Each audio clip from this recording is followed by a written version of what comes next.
السلام علیکم جی دوستو، کیسے ہیں آپ؟ یقیناً آپ خیریت سے ہوں گے۔ یہ آپ کے سامنے قیامت کی وہ نشانیاں جو ظاہر ہو چکی ہیں، ابھی تک جاری ہیں، اور تو یہ نشانیاں حدیث مبارکہ میں فرمائی گئی ہیں۔ کوئی شک نہیں کہ دنیا ادھر کی ادھر ہو سکتی ہے، لیکن ہمارے آقا صلی اللہ تعالیٰ علیہ وآلہ وسلم کا فرمان غلط نہیں ہو سکتا۔ تو آئیے چند نشانیاں ایسی جو ہم پہلی قسط میں بیان کریں گے، جو ہم دیکھ بھی رہے ہیں اور محسوس بھی کر رہے ہیں۔ تو ہو سکے تو اس ویڈیو کو آخر تک لازمی دیکھیے، انشاءاللہ بہت کچھ سیکھنے کو ملے گا۔ اور اگر ابھی تک آپ نے ہمارا چینل سبسکرائب نہیں کیا تو وہ بھی ابھی سبسکرائب کر لیجئے، تاکہ آپ کو آئندہ آنے والی قسطیں بھی بآسانی مل سکیں۔ چنانچہ مولا کائنات مولا علی رضی اللہ تعالیٰ عنہ سے روایت ہے کہ ہمارے آقا مدینہ والے مصطفیٰ صلی اللہ تعالیٰ علیہ وآلہ وسلم نے ارشاد فرمایا، قیامت قائم نہیں ہوگی یہاں تک کہ لوگوں میں سے زیادہ کمینہ دنیا میں سب سے زیادہ خوشحال ہوگا۔ یعنی احمق یا بیوقوف یہاں تک کہ لوگوں کے سردار بیوقوف یا احمق یا غلام نہ ہوں، تب تک قیامت نہیں آئے گی۔ ایک اور جگہ پر حضرت سیدنا انس رضی اللہ تعالیٰ عنہ سے روایت ہے کہ ہمارے آقا مدینہ والے مصطفیٰ صلی اللہ تعالیٰ علیہ وآلہ وسلم کا فرمان عالی شان ہے کہ لوگوں پر ایسا زمانہ آئے گا کہ دین پر صبر کرنے والے کا حال ایسے ہوگا جیسے انگارہ ہاتھ میں رکھنے والے کا، یعنی اگر گراتا ہے تو دین جاتا ہے، اگر رکھتا ہے تو ہاتھ جلتا ہے۔ یعنی دینی امور میں موافقت اور معاونت کرنے والا نہ ملے گا، تنہا دین کے لیے کوششیں کرتا پھرے گا۔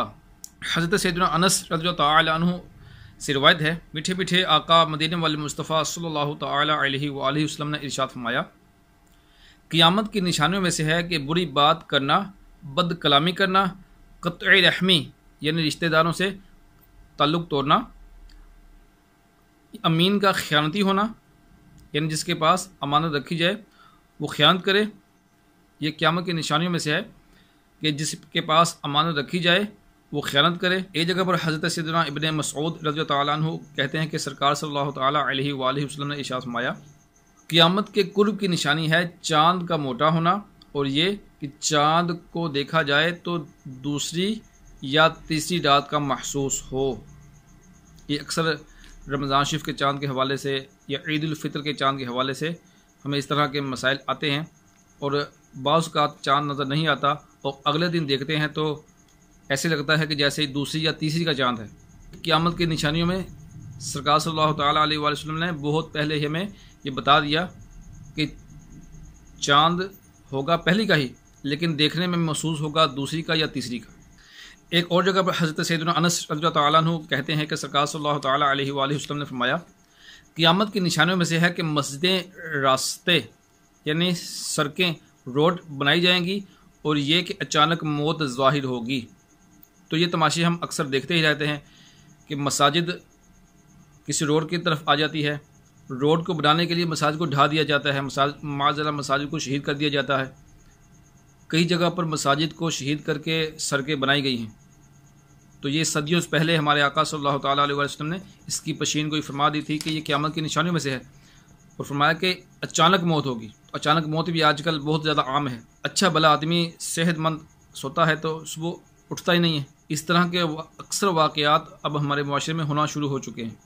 تو یہ بھی قیامت کی نشانیوں میں سرکار صلی اللہ تعالیٰ علیہ وسلم نے بہت پہلے فرما دیا۔ حضرت سیدنا عبد الرحمن بن عمرو رضی اللہ تعالیٰ عنہ روایت کرتے ہیں کہ سرکار صلی اللہ تعالیٰ علیہ وسلم نے فرمایا، قرب قیامت کی نشانی ہے کہ بارش کی کثرت، کھیتوں کی کمی، قرہ یعنی کاریوں کی بہتات یعنی بہت زیادہ ہونا، فقہاء یعنی علماء حق ان کی قلت، امیروں کی کثرت اور امانت داروں کی کمی۔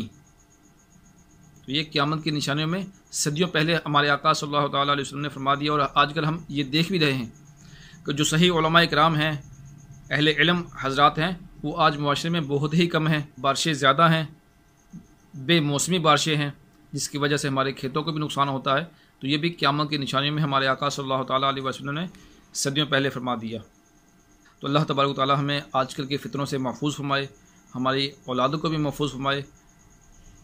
اپنے آپ کو ان فتنوں سے بچانے کے لیے، اپنی اولاد کو ان فتنوں سے بچانے کے لیے علماء اہل سنت کی صحبت اختیار کیجیے، دعوت اسلامی کے مدنی ماحول میں خود بھی آنا جانا رکھیے، اپنے گھر والوں کو بھی آنا جانا رکھوائیے تاکہ ہم ان فطروں سے بچ سکیں۔